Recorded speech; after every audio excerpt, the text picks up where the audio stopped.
Timmy? Johnny? Spike? What is it, 2003? Don't you think it's time we put these tired archetypes to bed? Now, I know what you're thinking, but how will we categorize and classify the ops without them? Don't worry, I've got some fresh new labels to sling around the complicated cardboard competition. First up, let's revisit the beloved Timmy title of yesteryear and reframe it for today's mismanaged metas.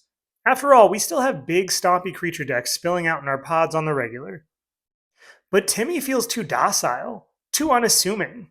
With power creep being what it is today, it's hard to get away with playing bad creatures. So, how do we redefine the wall punching, green loving, trample fisted neckbeards moving too quickly through their combat phases?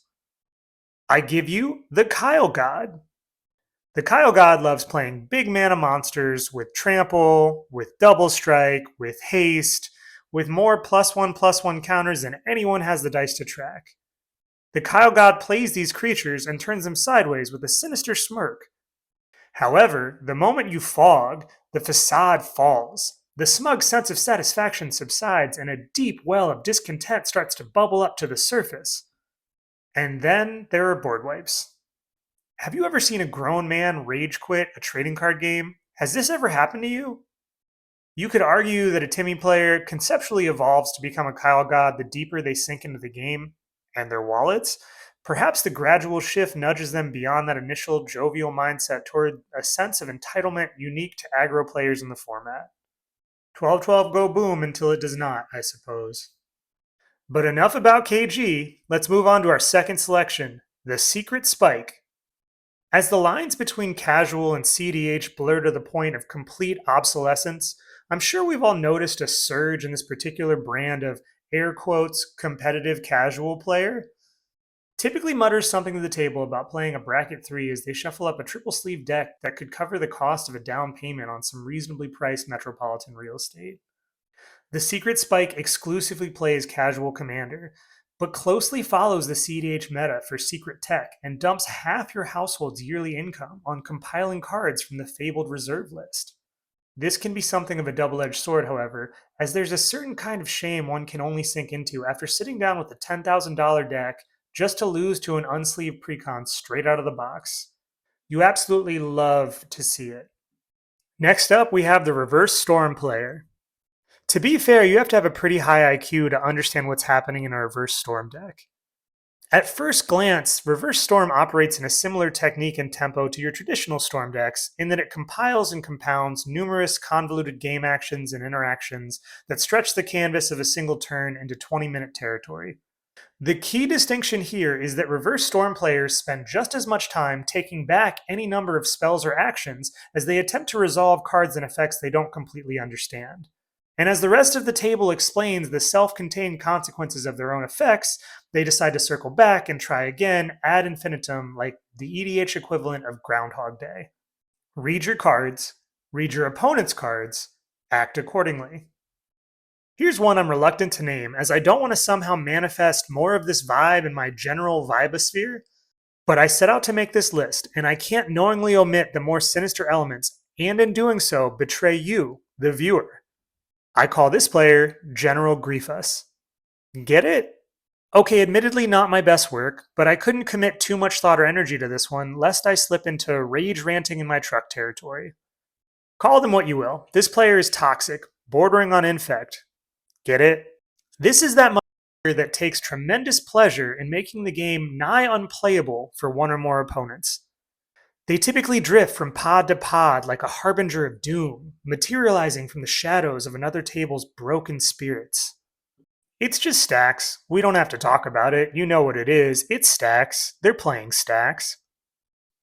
Now, it may seem like I'm just harping on my own personal pet peeves here, and I am. So let's continue down the line with the Pauper Peasant.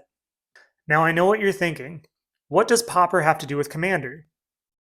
Yes, exactly. Nothing. Nothing at all. It has nothing to do with it.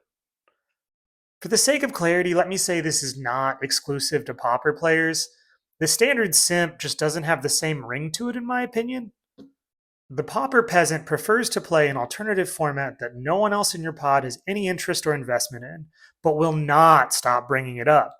They'll flood you with information on metas and secret tech for a format you've never even played. And often they'll lament the inferiority of Commander as a format, particularly when they're losing. These players, for whatever reason, are the most inclined to enter early retirement, i.e., build a cube and run it twice before quitting the game entirely. Let's land one in the plus column here with a solid staple, the Chaff Champion, aka the Gentleman Jank. The Chaff Champion often plays strange, debatably bad cards with sentimental, aesthetic, or even comedic purpose. Purveyor of the fabled meme deck, the Chaff Champion intentionally powers down, either as a personal challenge or just to see what happens.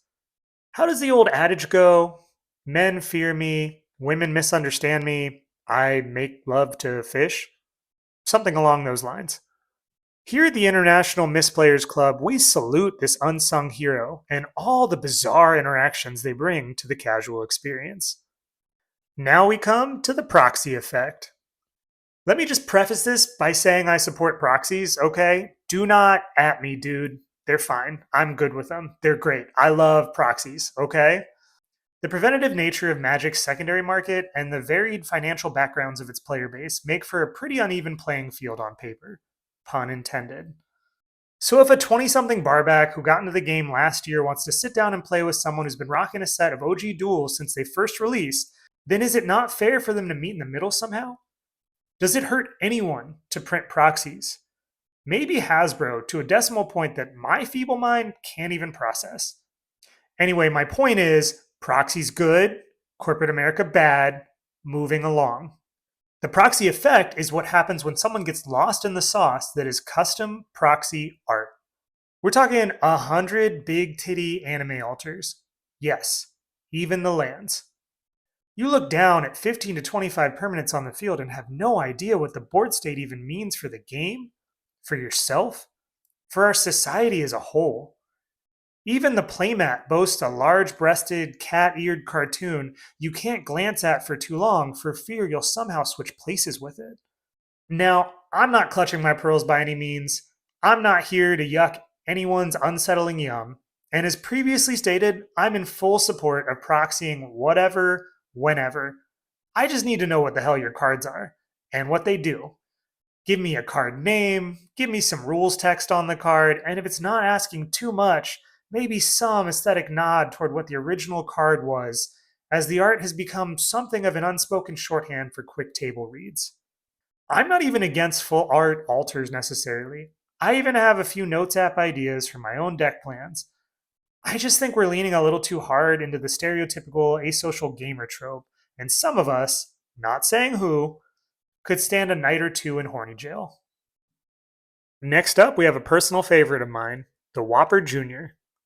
An aggro player that invests heavily in combat tricks and obscure card mechanics that most players overlook to sneak in some significant damage. The Whopper Jr. plays cards you've never heard of that seem unassuming at first, but upon activation can turn the tide of battle and shut down more common defensive and offensive strategies. Blocking with a Thopter? Pay 1 of the Tower of Magistrate. Letting 10 vanilla damage through? Not with 1 black mana open for a Tainted Strike.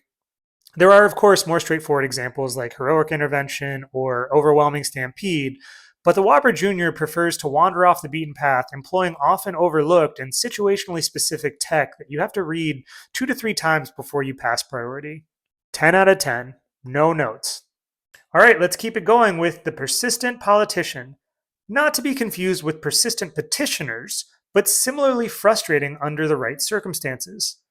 The Persistent Politician aggressively pushes questionable deals and often leans heavily into new players to use their limited interaction and juvenile threat assessment to their benefit under the guise of helping the table. This is tolerable in small to medium doses, and always has a place somewhere in the natural ebb and flow of a multiplayer format, in my opinion. I think attitude and atmosphere can make all the difference here. It can feel pretty rough to sit across from a belligerent backseat driver steering someone else's spot removal your way for 45 minutes while they build up their busted board state. I concede that this is part of the Commander toolkit to an extent, but I think it's important to toe the line and not become too imposing on the mutual experience as a whole. Then again, I don't really go in for politics on a larger ethical scale, so perhaps my bias is showing. Finally, we come to the most mundane, middle of the mile magician we can muster, the meta player. No flair, no flavor, the meta player simply plays good cards. And there is certainly an argument to be made about there being a place for that.